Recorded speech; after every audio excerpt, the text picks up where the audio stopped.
Hello students, welcome to the classes. In this session, we will start with the chapter differentiation. Let's see the synopsis.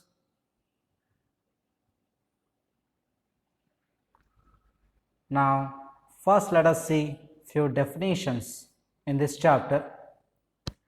Basically, what is meant by derivative? Derivative we represent using what? Dy by dx. Right, here you can see we have given the definition of derivative here. Right, now basically what is meant by derivative? See, let us consider there is some system. Okay, let's consider my input is x and my output is y. Now derivative means change in y with respect to change in x, as the change in x tends to 0. Change in y with respect to change in x. Y is output. Change in output with respect to change in input, as the change in input tends towards 0.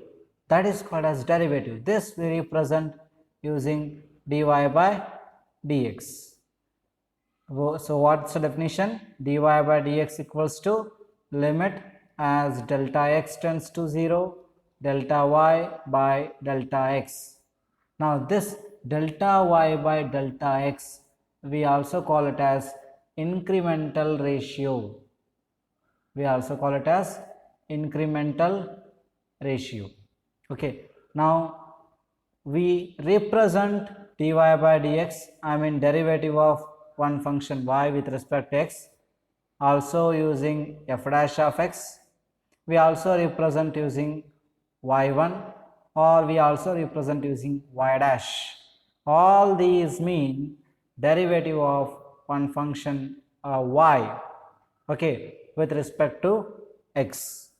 Right, now this definition can also be written in this form: limit as h tends to 0, f of x plus h minus f of x divided by h. This is the general definition. But now here we have two separate definitions for right hand derivative.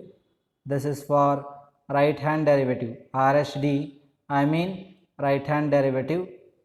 Okay, and LHD means what? Left hand derivative. LHD means left hand derivative.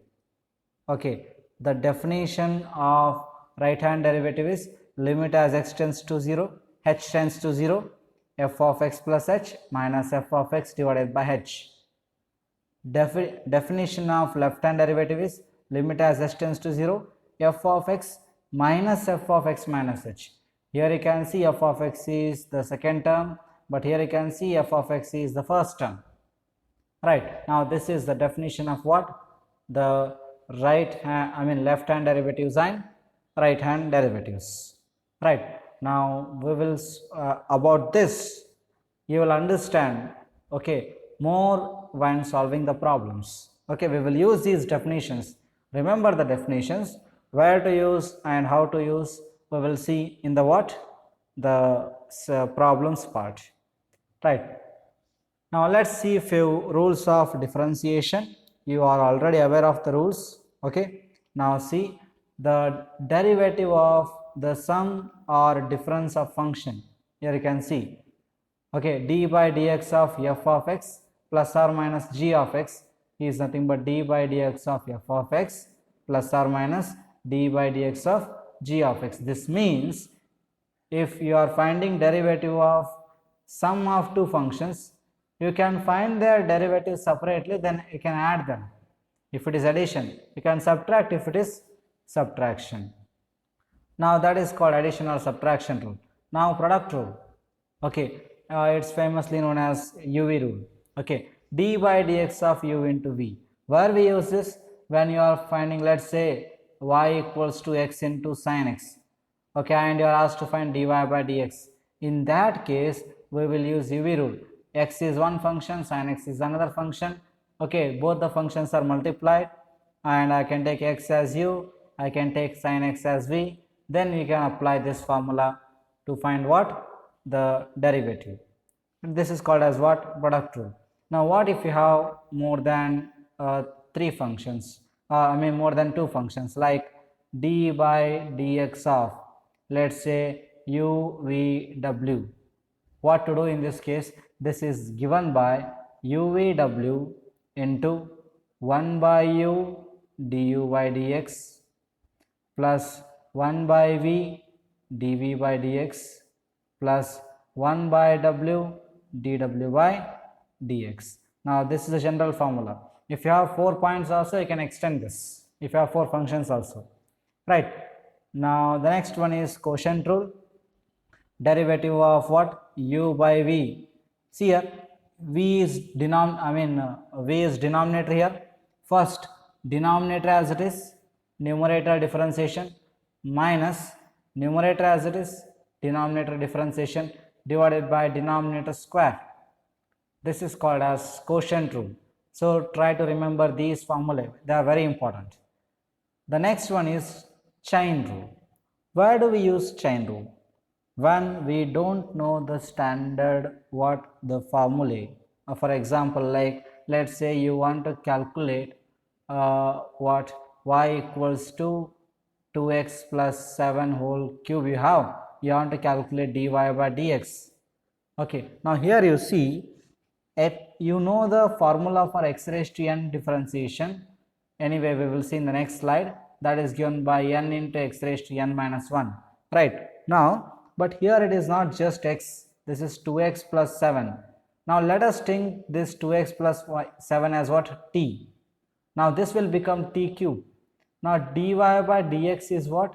T cube differentiation 3t square, and then you should write t differentiation, that is nothing but dt by dx.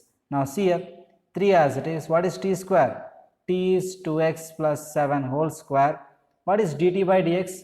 What I told t? T is 2x plus 7. Its differentiation, 2x differentiation 2, 7 differentiation 0. Right, now 2 plus 0, 2, 2 3s are 6. 6 into 2x plus 7 whole square. Right, now this is the detailed analysis I am telling you. Now see, here I am substituting some 2x plus 7 as t. Right, but we are differentiating with respect to x. And that is why I am writing one more term here, dt by dx, right? That is nothing but the chain rule, right? Now let's see if you have important formula here. Okay, the derivative formula, you have already aware of this. Sin x differentiation cos x differentiation minus sin x, tan x x square x, cot x minus cos x square x, sec x into tan x, and cosec x minus cosec x into cot x. See here in these 6 trigonometric ratios, you can observe that if the function is starting with c, okay, you have the minus sign for that. If the function is starting with c, its differentiation has minus sign, remember that.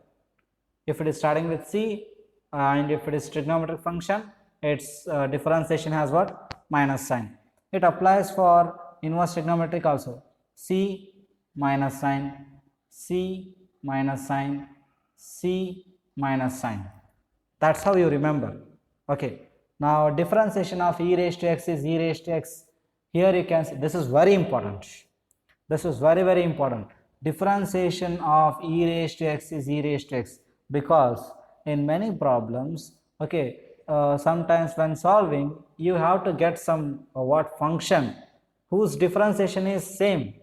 I mean differentiation of f of x has to be f of x. Okay, which is that function? E raised to x, right? And differentiation of a raised to x is a raised to x ln x raised to n differentiation n into x raised to n minus 1, log x differentiation 1 by x, it is also very important, constant differentiation 0, root x differentiation 1 by 2 root x, right? Now these are what the very important formulae of differentiation. And students, one more thing about the methods. You have implicit method, inverse trigonometric method, parametric method, right? And we have many methods, okay, logarithmic method, exponential method, right? I mean all those methods, okay, we will see, okay, we will see more on those methods when solving the problems itself. Right. So thank you all.